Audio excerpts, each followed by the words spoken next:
Movie की शुरुआत एक सुनसान रोड से होती है जहां से एक स्कूल बस गुजर रही होती है। तभी बस ड्राइवर, जिसका नाम क्युंग चुल है, वहां एक खड़ी कार को देखता है जिसका टायर पंचर हो गया है। उस कार के अंदर जू यॉन नाम की एक प्रेग्नेंट लड़की होती है जो फोन पर अपने मंगेतर सू ह्यून से बात कर रही होती है। तभी वो बस ड्राइवर मदद के बहाने कार के पास आता है और पूछता है, क्या हुआ, तुम इतनी रात को यहाँ क्या कर रही हो, कोई प्रॉब्लम है क्या? जू यॉन डरते हुए कहती है, जी मेरी गाड़ी का टायर पंचर हो गया है। ये सुनकर वो आदमी चेक करने का नाटक करता है। इधर फोन पर उसका मंगेतर उसे वार्न करता है, उससे अलर्ट रहो, कुछ भी हो जाए तुम दरवाज़ा मत खोलना। तभी वो ड्राइवर वापस आता है और कहता है कि टायर पूरी तरह फट चुका है। जू यॉन उसे टालते हुए कहती है, मैंने मैकेनिक को फ़ोन कर दिया है, वो आता ही होगा, पूछने के लिए शुक्रिया। इसके बाद वो आदमी वहाँ से चला जाता है और अपनी बस में जाकर बैठ जाता है। लेकिन सस्पेंस तब बढ़ता है जब वो गाड़ी स्टार्ट नहीं करता और बस वहीं अंधेरे में बैठा रहता है। ये देखकर जू यॉन को उस पर शक होने लगता है और वो बहुत घबरा जाती है। अचानक वो आदमी एक हथौड़ा लेकर बाहर आता है और कार की विंडो तोड़ने लगता है। जू यॉन गाड़ी स्टार्ट करने की कोशिश करती है, लेकिन वो दरिंदा अंदर घुसकर उसके सिर पर हथौड़े से अटैक कर देता है। लड़की वहीं बेहोश हो जाती है और वो उसे घसीटकर अपनी बस में डाल लेता है। सीन शिफ्ट होता है जहां हम जू यॉन को बहुत ही बुरी हालत में देखते हैं। जब उसे होश आता है तो वो उसी आदमी को अपने सामने पाती है। वो रोते हुए उससे भीख मांगती है, प्लीज़ मुझे जाने दो, मैं प्रेग्नेंट हूँ, मुझे बहुत दर्द हो रहा है। लेकिन उस अजीब से आदमी पर इसका कोई असर नहीं होता। वो उसके हाथ पांव बांध देता है और बेरहमी से उसके टुकड़े टुकड़े करके नाली में फेंक देता है। कुछ वक्त बीत जाता है और इन्वेस्टिगेशन के दौरान पुलिस को नदी में उस लड़की के बॉडी पार्ट्स मिलते हैं। वहीं हम लड़की के पिता को देखते हैं जो खुद एक पुलिस चीफ हैं। वो अंदर से पूरी तरह टूट चुके हैं और उन्हें बहुत गिल्ट फील हो रहा है कि पुलिस चीफ होते हुए भी वो अपनी बेटी को नहीं बचा पाए। तभी वहाँ लड़की का मंगेतर किम सू भी पहुँच जाता है जो नेशनल सिक्योरिटी में काम करता है। अपनी होने वाली वाइफ की ये हालत देखकर उसे गहरा सदमा लगता है। वो बहुत रोना चाहता है, लेकिन अपने आंसुओं को रोककर वो वहाँ से चुपचाप चला जाता है। अगले सीन में किम सू अपने ऑफिस से 15 दिन की छुट्टी ले लेता है ताकि वो इस सदमे से बाहर आकर अपना बदला पूरा कर सके। इसके बाद किम सू अपने एक एजेंट दोस्त से मिलता है। वो दोस्त उसे एक हाईटेक कैप्सूल देता है और बताता है, ये कोई आम कैप्सूल नहीं है, अगर इसे किसी इंसान के अंदर डाल दिया जाए तो हम उसे कहीं भी ट्रैक कर सकते हैं और उसकी बातें भी सुन सकते हैं। तैयारी पूरी करने के बाद किम सू अपने फादर इन लॉ के पास जाता है और उनसे उन सभी क्रिमिनल्स की फाइल मांगता है जो पहले ऐसे क्राइम कर चुके हैं। लिस्ट मिलते ही किम सू शिकार पर निकल पड़ता है। अब किम सू के सिर पर खून सवार है। वो एक एक करके उन सभी सस्पेक्ट्स के पास जाता है और उन्हें बुरी तरह मारता है। वो उन्हें इतना गंदा मारता है कि उनकी हालत खराब हो जाती है ताकि वो सच उगल सके। लेकिन अफसोस, अभी तक असली किलर उसके हाथ नहीं लगा था। इन्वेस्टिगेशन करते हुए किम सू तीसरे सस्पेक्ट के घर पहुंचता है। घर खाली था, लेकिन तलाशी लेने पर उसे वहां लड़कियों का काफ़ी सामान मिलता है। शक यकीन में तब बदल जाता है जब उसे एक बेसमेंट मिलता है जो पूरा खून से सना हुआ था। वहां छानबीन करते हुए किम सू की नज़र एक रिंग पर पड़ती है। ये वही अंगूठी थी जो उसकी वाइफ की थी। ये देखकर वो समझ जाता है कि जंग ही वो जानवर है जिसने उसकी वाइफ को मारा है। किम सू बहुत इमोशनल हो जाता है, लेकिन वो अपने आंसुओं को पीकर गुस्से को अपनी ताकत बना लेता है। दूसरी तरफ हम उस किलर जंग को देखते हैं जो रुकने का नाम नहीं ले रहा। वो एक साइको है। पहले वो एक राह चलती लड़की को लिफ्ट देने के बहाने अपनी वैन में बिठाता है और उसे बेरहमी से मारकर अपने घर ले आता है। कुछ दिन बाद जंग अपनी स्कूल बस की आखिरी स्टूडेंट को घर छोड़ने के बजाय किडनैप करके अपने उसी अड्डे पर ले आता है। वो उस लड़की के हाथ पैर बांधकर उसके साथ जबरदस्ती करने ही वाला होता है कि तभी अंधेरे से कोई उसका नाम पुकारता है। जंग चौंक कर इधर उधर देखता है तो सामने किम सू खड़ा होता है। जंग अकड़ कर पूछता है, क्या तुम पुलिस हो?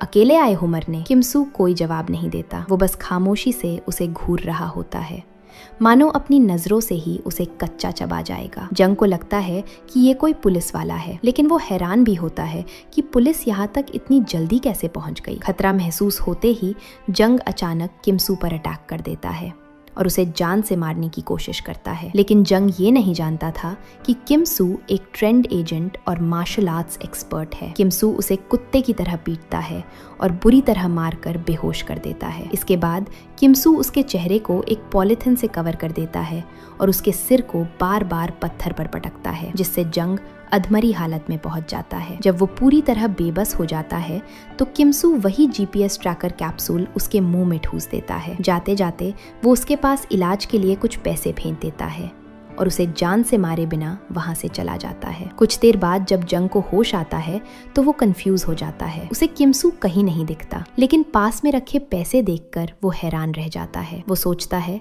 मुझे मारा क्यों नहीं और पैसे क्यों दिए? उसे लगता है कि शायद वो आदमी भी उसी की तरह कोई साइको होगा। वो इसे इग्नोर करता है और आगे बढ़ जाता है। जंग रास्ते में लोगों से लिफ्ट मांगता है, लेकिन कोई नहीं रोकता। तभी एक गाड़ी आकर रुकती है। इत्तेफाक देखिए, उस गाड़ी में जो लोग बैठे थे वो भी जंग की तरह ही क्रिमिनल थे और किसी को मारकर ठिकाने लगाने जा रहे थे। वो जंग को अपने साथ बैठा लेते हैं, लेकिन रास्ते में जंग उन पर ही भारी पड़ जाता है। वो उन गुंडों पर अटैक करके उन्हें जान से मार देता है और उनकी गाड़ी लेकर निकल जाता है। दूसरी तरफ किम सू अपने गैजेट्स के जरिए जंग की हर मूवमेंट को ट्रैक कर रहा होता है और उसकी बातें सुन रहा होता है। इधर जंग काफी जख्मी हो चुका था, इसलिए वो इलाज के लिए पास के एक क्लिनिक में घुस जाता है। वहाँ एक अकेली नर्स को देखकर उस हैवान की हवस फिर से जाग उठती है। इलाज के दौरान वो नर्स से बहुत ही गंदे और अजीब सवाल करता है, जिससे नर्स अनकंफर्टेबल हो जाती है। पट्टी करवाते वक्त वो अचानक अपना असली रूप दिखाता है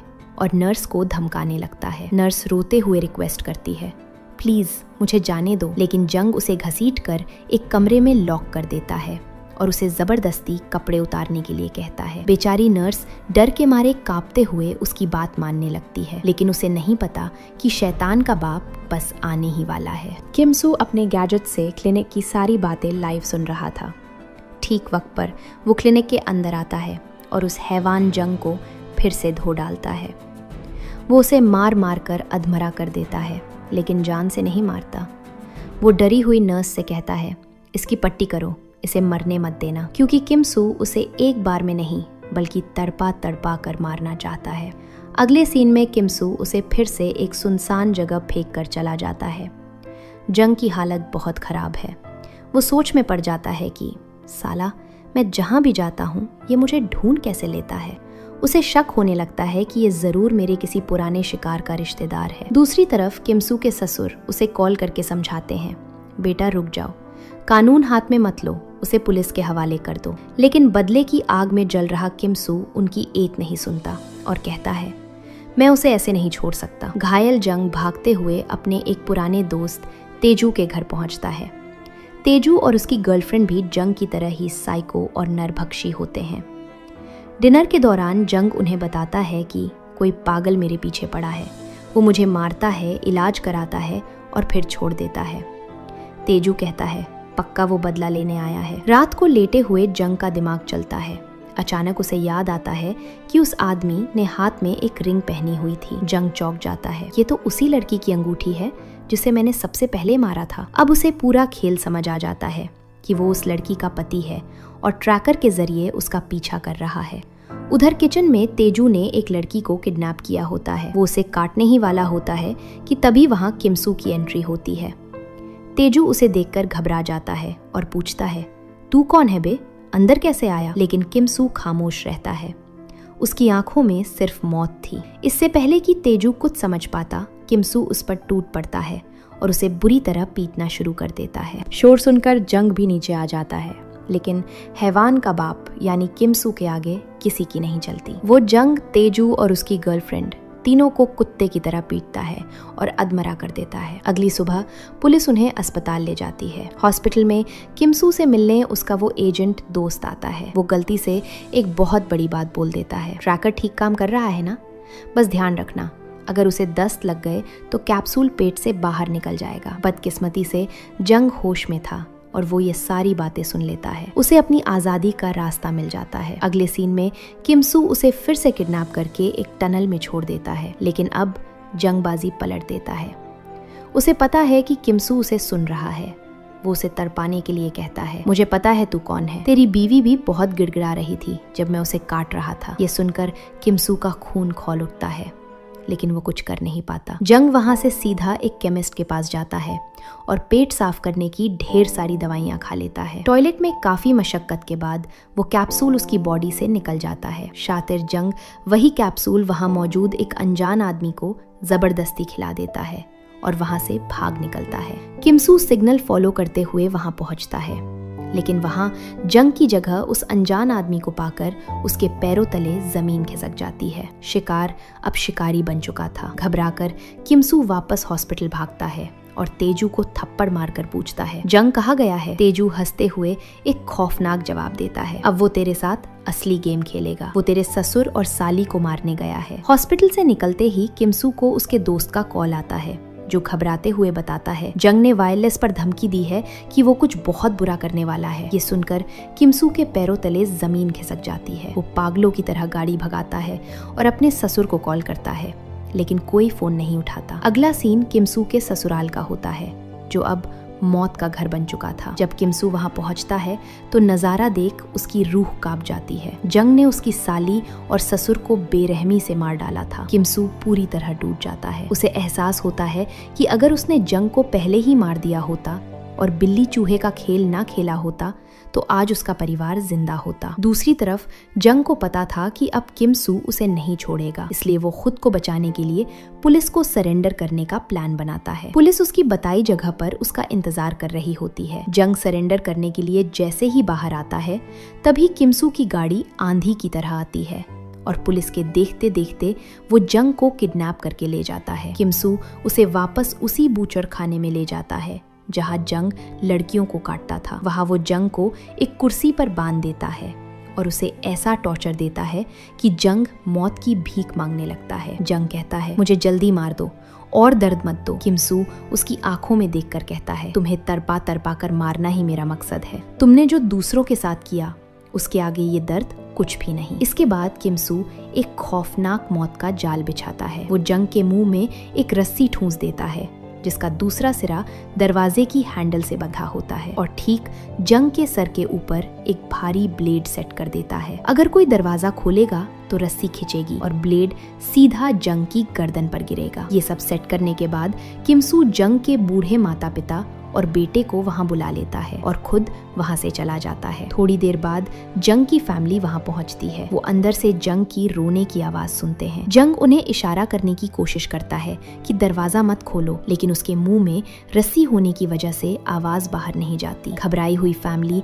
जैसे ही दरवाजा खोलती है, खचाक रस्सी खिंचती है और ब्लेड जंग का सर धड़ से अलग कर देता है। आखिरी सीन में हम किम सू को सड़क पर अकेले चलते हुए देखते हैं। वो रो रहा है और हंस भी रहा है। उसने अपना बदला तो ले लिया, लेकिन इस बदले ने उससे उसका सब कुछ छीन लिया। तो दोस्तों, यहीं पर ये रोंगटे खड़े कर देने वाली मूवी खत्म होती है। अगर आपको ये एक्सप्लेनेशन पसंद आई हो तो वीडियो को लाइक करें और चैनल को सब्सक्राइब जरूर करें। मिलते हैं अगली